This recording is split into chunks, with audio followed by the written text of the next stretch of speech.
A lot of men have gone to Thailand, met a girl, dated, and even got in a relationship, and they end up flat out broke. They all think, nah, that will never be me. I'm smart with my money. That is, until they find themselves in that exact position. I want to go over why some people travel to Thailand, meet a special someone, and then end up with nothing. I'm not here to trash anyone or any culture or make fun of people that have gone through this. I just want to point out the things that I have noticed, the little decisions that seem harmless at the time but add to the complete mess up. It's about how a good heart and a thick wallet can get you into a world of pain that you never saw coming. So, let's get into it. So number 1 on the list is sending monthly support to her and her whole family, and the list of people will eventually just keep getting longer. It begins simple enough. You meet someone, things are great, and she mentions her family is struggling a little. You want to help, it feels good, so you transfer a few thousand baht for her mum. But then it becomes a regular thing, constantly asking for support. It's not just for her mum anymore, now it's for her sister's children's school, her uncle's bike repair, her dad who needs a new phone. The requests will never stop coming, and the amount just slowly creeps up. That money becomes part of the whole family's budget, and your bank account is now the family ATM. For some men, it becomes impossible to say no, because they do really fall for the girl and don't think they are being taken advantage of. They don't want to look like a cheap Charlie and want to show they actually care for the girl. So while you are trying to keep up with your new Thai girl's requests, a huge chunk of your savings or your monthly income is just gone, wired over to a village you've never even been to. You're not just dating one person, you are funding an entire family tree, and that tree has deep, expensive roots. It drains you quietly month after month. You're trying to build a life for you and your new girlfriend, but you are constantly sending money back, watching your own financial goals just disappear. Your wallet gets thinner, and the list of people depending on you just gets longer. If this is happening to you, I would really consider you take a step back and ask yourself, is this really what you want?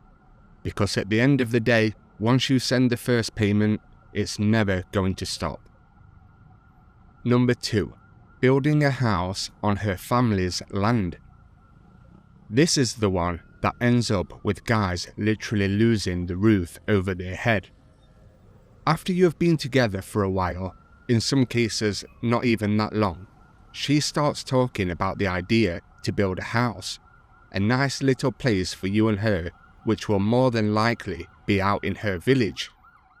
People seem to not know, forget, or just completely ignore the fact that as a foreigner, you straight up cannot own the land in Thailand. The law is crystal clear on that, so the only way to do it is to put the land in her name or her family's name. Granted, some people do get around this by opening a business or some other crap. I don't really know, but I don't think it's ever 100% in the Farang's name. So, you pour your thousands and thousands into this dream house for the future of you and your Thai girlfriend. You're paying for the materials, the workers, and everything else that is needed. Legally, you are just a guest. You have zero ownership of the thing you have just spent thousands and thousands on. Relationships are all good until they aren't. Things go south, you have a big fight, and you are the one that has to leave. You have to walk away from a house you paid for entirely with your own money. You can't sell it, you can't stay in it, you get nothing. She and her family now own a brand new house, free and clear, courtesy of you. And if she already had a Thai boyfriend secretly on the side, well, that's just insult to injury. You are left with a suitcase and a massive financial loss. There's no legal route for you to get your money back. The law will be on her side. You are left broken, homeless, and with a seriously valuable lesson about property laws in a country that isn't your own. Number 3. Paying a big sinsod. This one is a classic trap, the sinsod. It's this traditional bride price, supposed to show you can take care of their daughter. The sinsod itself is not a scam in Thai culture. However, how much the family is requesting could raise some red flags, and it's where a lot of these guys slip up and lose more than they should have. The family will start talking numbers with you, and with some of the numbers they come out with, you are just left speechless. We are not talking about a little cash here. They are talking about amounts that could be a down payment on a house back home. It's serious money. There are a lot of factors to coming up with the price of a sinsod, such as the girl's education, if she's been married before, and if she has children.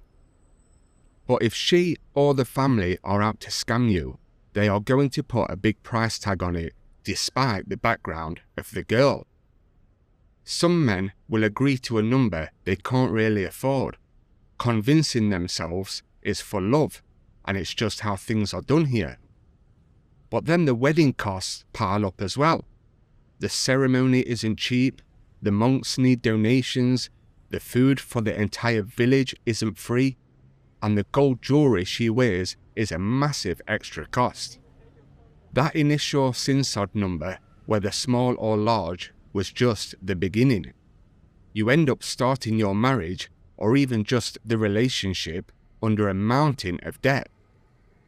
That debt hangs over you, and every payment reminds you of the price you paid just to simply be with someone. If you have got to the stage of being ready to marry your girlfriend, you need to find out if her family is going to try and pull one over on you. If they are asking you for a stupid amount for sinsod and your girlfriend is doing nothing to change that, then you need to have a little word with yourself. Next is dating a bar girl. Okay, this one is for all of the farangs that come up with the great foolproof plan of dating a girl that you just met working in a bar. I know it already sounds bad dating a bar girl, but you'll be surprised at how many guys think they are in a genuine relationship with one of them. After you meet her, and if she stays working at the bar, you are going to be going there every night just to see her. You'll be buying lady drinks, drinks for yourself, bar fines every night, and more than likely you'll have to give her extra money as well just for the night, regardless of if you think you are in a relationship with her. All of that will add up fast, especially the lady drinks if you are doing this every night. You will start to feel the strain. You are not a tourist with a 2-week budget. You live there, or you are planning to live there. What some guys fail to realize is that if you get in a relationship with a bar girl, the money is never going to stop. You probably think you are in a relationship with her, but she will more than likely still see you as a customer. It's been said 1,000,000 times before, and it will be said 1,000,000 times more. It's not the best idea to get in a relationship with a bar girl. But guys still do it and end up losing a lot more than they bargained for, so be careful. Number 5. Buying a car or a motorbike in her name. This one seems a good idea at the time if you live in Thailand and have a girl that you travel with. It's a pain dealing with rentals when you are in Thailand long term, so you decide to just buy a car or a nice motorbike. But she will tell you that there will be a lot of red tape, even if there isn't, and it would just be easier to put the registration in her name and you sign for the loan. You are the one making the down payment. You are the one covering the monthly installments. but legally, that vehicle belongs to her. Your name is nowhere on the paperwork. You are just a guy that is funding the whole thing. Then, when the relationship doesn't work out, which, let's be honest, it probably won't if she's scamming you, guess what? She takes the keys with her. The car or bike that you've been paying for every month just drives away, and you are still left paying for it. All that money you put in is gone. The insurance, the taxes, the maintenance, you paid for it all. And now someone else is benefiting from your investment. It's a clean, legal way for you to get completely rinsed, all because the paperwork said it was hers. You basically just bought her a major gift and financed it for her. That's the thing about these scams they use in Thailand. Yes, it's bad, but for this scam, for example, it's perfectly legal because the Farang puts their name on the payments themselves. Nobody forced them to. Number 6. Covering rent for 2 places. Let's say things are going good with you and your new Thai girlfriend. Next step is renting a nice condo in Bangkok or somewhere that you like just for you and her. You plan to stay in Thailand long term anyway, so you think it's a good idea. You are paying the rent, the bills, and everything else that comes along with it. It's cool at the beginning because you are building a life together. The problem with this one is that anything can happen which causes you to go back home. Maybe family problems back home, work issues, visa problems. Staying in Thailand is never guaranteed. Some guys even start renting a condo for him and his girlfriend when he knows that he has to leave at some point. They go home thinking they will work for a bit and then come back in a couple of months on the visa exemption. With how immigration is nowadays, they are cracking down on how many times you can go back to Thailand on the visa exemption per year. So if they have to leave Thailand and can't get back to Thailand, or even get refused entry, they are stuck paying for the condo that his girlfriend is living in, and wherever else he is living back home. Even if you break up, your name is on the contract, so legally it's your requirement to pay. Now, I am not sure what happens if you go back to your country and think, screw it, I'm not going to pay for a contract if I'm not there. Maybe the landlord can report you to immigration or something. I don't really know. It's not worth the risk anyway. Only get a condo in Thailand if you are 100% certain that you can stay there for the whole duration of the contract. Number 7. Quitting a job back home to move to Thailand. The amount of people that do this is scary crazy. I was almost one of them. The first time I went to Thailand, I met a girl and we stayed in touch when I left. We were planning the whole future together, but we couldn't be together because of the distance between us. And as it was hard to get her a visa here, I started thinking about moving there. I had a bit of savings, my job paid okay, but it wasn't anything special. So I was thinking to pack it all up, sell everything, and move to Thailand, and just wing it so I could be with her. Looking back, I'm so glad I came to my senses before it was too late, or I would have probably lost everything and got through my savings, coming back to my country with absolutely nothing. It's easy to daydream about though, especially when you have a girl waiting for you in Thailand. You are fed up with the grind and everything back home, the cold weather, the boring life, and after you met her, Thailand looks like paradise. So some guys just take the leap and make the move.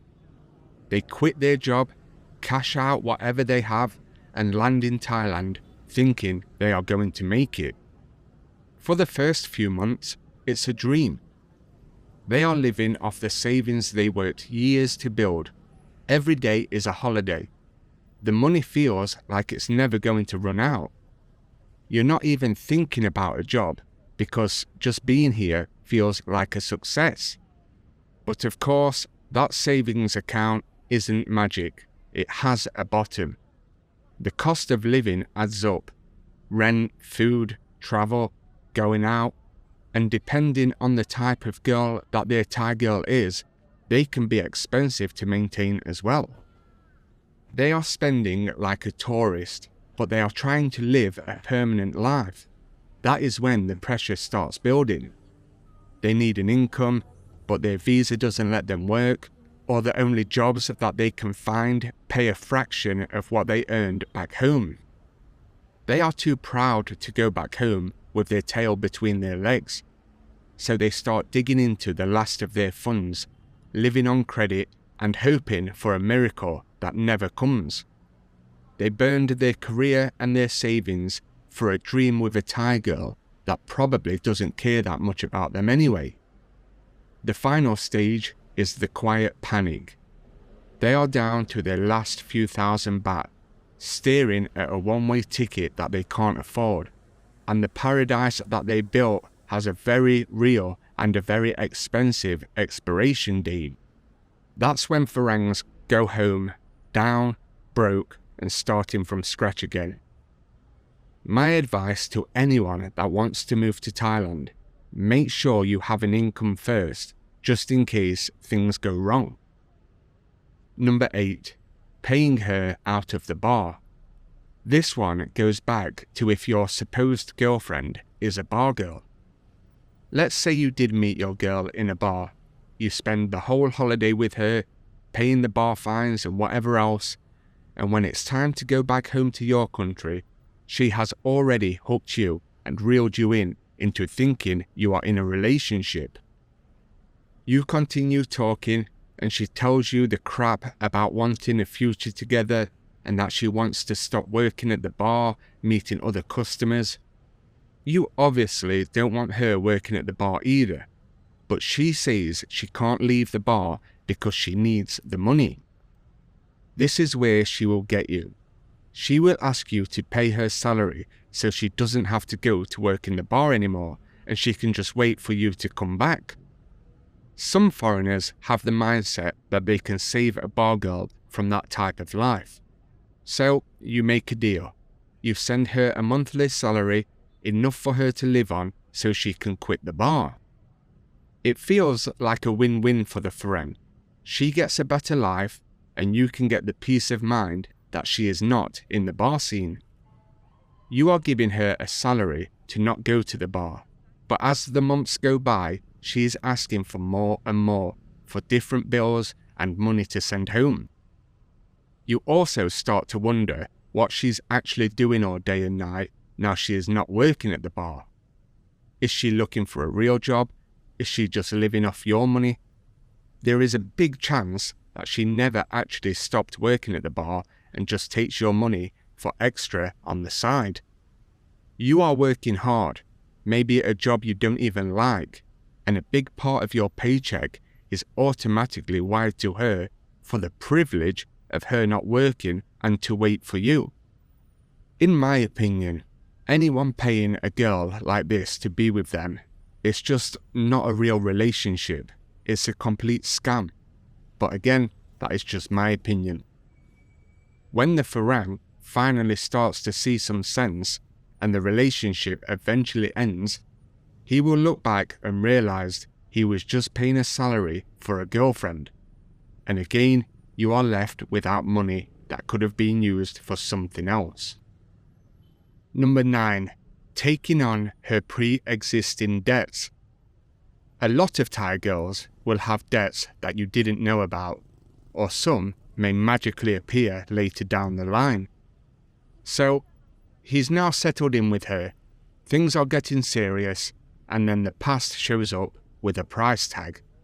She will tell you some sad story.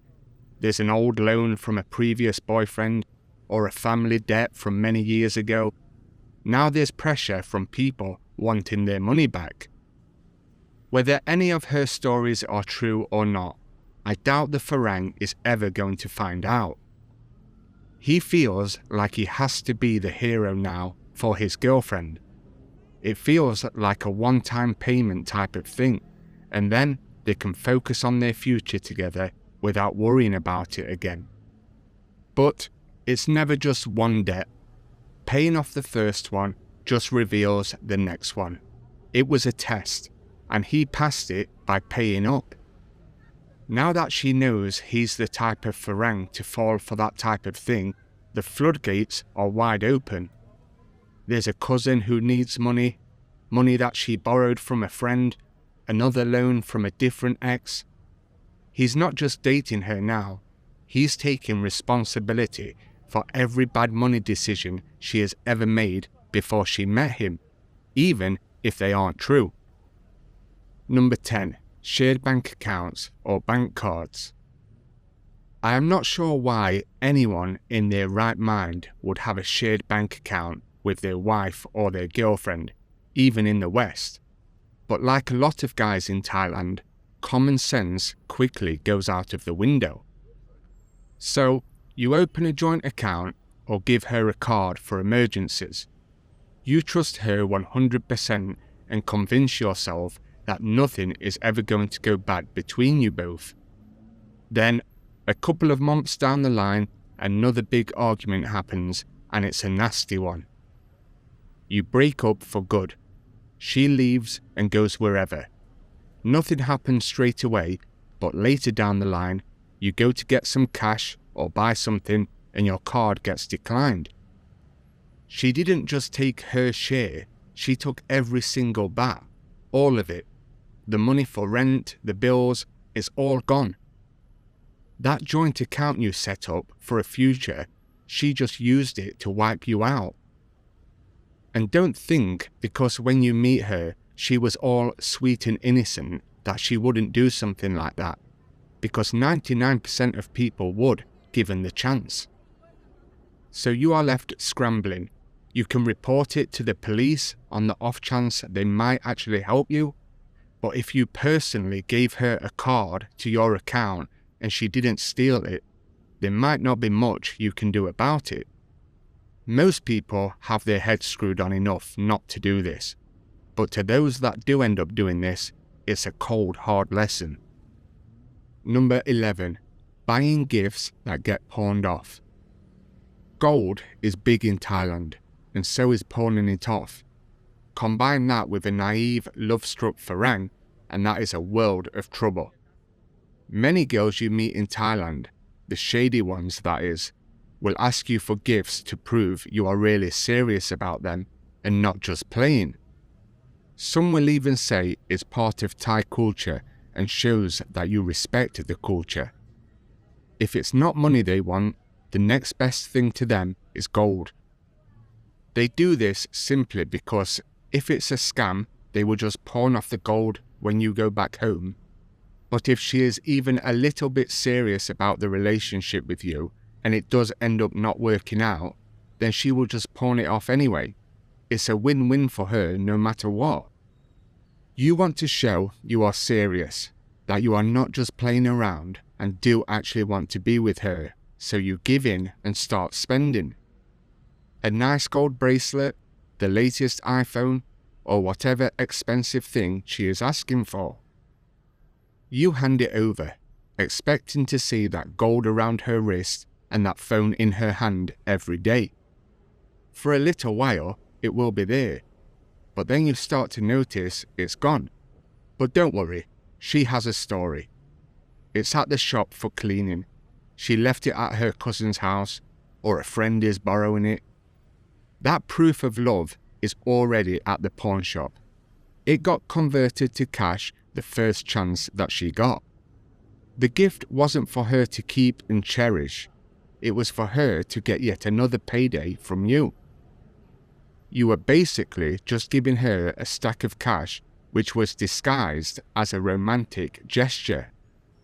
You see the same pattern with other guys. Their girls suddenly have the same phone, the same kind of jewelry, and then just like that, it's gone. It's funny, if you ever go into a bar and you're talking to a bar girl, ask them how many phones they have. More than likely, they will pull out 2 or 3, that they have got their naive friends to buy for them. It's just a cycle. The gift comes, it gets pawned, the cash gets spent, and the expectation for the next gift starts getting planned. Number 12. Funding a small business for her. This is a dream that a Thai girl could actually sell you. She has this idea for a little business. A coffee shop, a hair salon, a food cart. It could be a million different things. She talks about it being your future together, a joint income, a way to build something and for you to comfortably live in Thailand with her. You think it's a good idea, and if you are thinking to stay in Thailand long term, then it must be a no-brainer, right? So you start pouring money in for the rent, the renovations, the equipment, the inventory. The bills will just keep coming.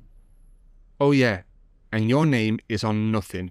Everything is owned by her, yet you are the one that is paying for it all. Months go by and the place is a ghost town.